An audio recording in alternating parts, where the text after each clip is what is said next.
আসসালামু আলাইকুম রহমতুল্লাহ। প্রিয় দর্শক, আমরা যে জায়গাতে ভিডিওটা দেখতেছি, এই যে আমরা এখন আছি বর্তমানে কুমিল্লা জেলার চান্দিনা থানা মাদেয়া ইউনিয়নের পরেই কুটুমপুরের আগে বাখরাবাদ এলাকায়।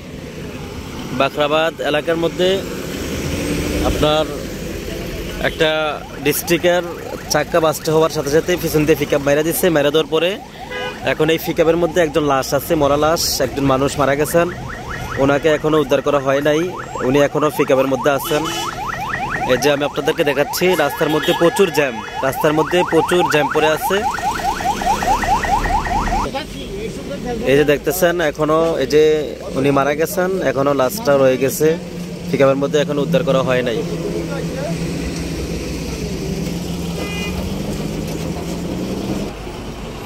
প্রিয় দর্শক, আমরা দেখলাম এই যে লাশটা মারা গেছেন, এখনো মানুষটা যে মারা গেছে, এখনো লাশটা যে গাড়ির মধ্যে রয়ে গেছেন, এখনো বাইর করা হয় নাই।